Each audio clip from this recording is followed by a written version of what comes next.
السلام عليكم ورحمة الله وبركاته. ازيكم حبايبي؟ عاملين ايه؟ اهلا بيكم. عزة فهمي واسرار المطبخ. حبايب قلبي عاملين ايه؟ وحشتوني. كويسين؟ انا عملت بس على الفيس وانا بحضر الفطار دوت. بس قلت بما اني على الفيس قلت بقى اعمله معاكم عشان انزله على اليوتيوب. تمام.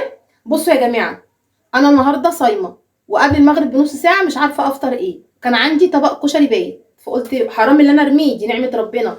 من الحاجات اللي انت ما ينفعش ترميها الاكل، لان في غيرنا يا جماعه مش لاقيه. اي نعمه عندك، انا اللقمه الصغيره والله العظيم مش برميها. فانا قعدت محتاره هعمل جنبها اكل ايه، هعمل جنبها اكل ايه. فانا عملت في البس كبده اسكندراني، وقلت سر الكبده الاسكندراني ايه وهقول لكم عليه دلوقتي. تعالوا قربها هوريكم انا عملت ايه ولا اقول لكم. بصوا عشان انا بس كنت بعمل في البس سندوتشات. بصوا شايفين شكل الكبده؟ دي الكبده الاسكندراني، وده الكشري اللي كان عندي بايت وانا ما رضيتش ارميه. عندي طبق تاني، يعني انا عرفت طبق وفاضل طبق. تمام.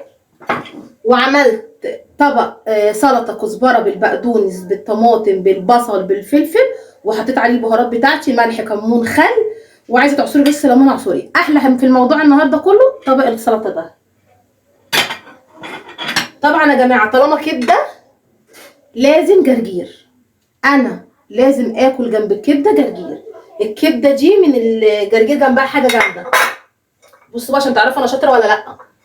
البطاطس الحلوه الجامده المقرمشه دي، شايفينها مقرمشه ازاي؟ ها، دي كنت جايباها ب7.5، جبت 2 كيلو ب15. وعملت برده في البس الطحينه اللي احنا عاملينها مع بعضينا. عملت طحينه جامده جدا وهايله وحلوه وجامده من الاخر.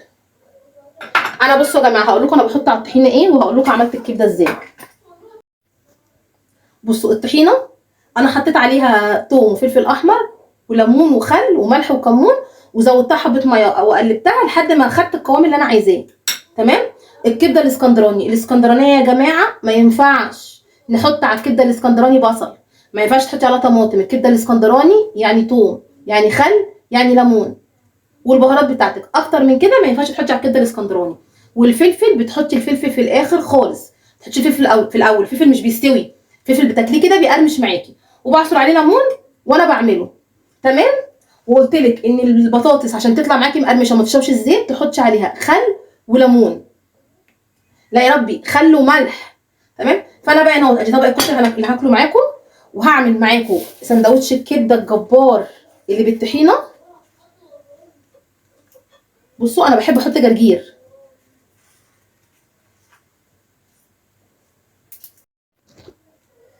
اجي جرجير اهو، واجي الكبده بتاعتنا بالفلفل بقى وبحب ازود لها الزيت، بتبقى ايه جامده يا جدعان. بصوا وهنحط طحينه. بصوا شايفين طبق سندوتش الكبده؟ تحفه، هايل وجامد جدا. تمام. هعمل برده معاكم سندوتش بطاطس عشان زمان ولادي موحوحين وعايزين ياكلوا. ادي بطاطس اهي. شوفي بره بتجيبي سندوتش بطاطس بكام، سندوتش الكبده بكام، والحاجه مش نظيفه والحاجه مش مضمونه. فانا بحب اعمل لولادي كل حاجه في البيت. وبمناسبه الفيديو ده، ان لو عندك اي حاجه بايته ما ينفعش ترميها، جددي جنبها حاجه. لو هتقلي حبه بطاطس جنب الحاجه نعمه ورضا. شايفين السندوتش عامل ازاي؟ ادي البطاطس وادي الكبده وادي طبق الكشري بتاعنا اللي هناكله جنب الاكل بتاعنا، وطبق السلطه الجامد من الاخر. ما تنسيش بقى تعملي متابعه لصفحه الفيس واشتراك لليوتيوب، وتعملي مشاركه للفيديو عشان كل حبايبك واصحابك يستفادوا وانا استفاد. وليه رايك في الاكل بتاعي النهارده؟ استفدتي ولا لا؟ والسلام عليكم ورحمه الله وبركاته.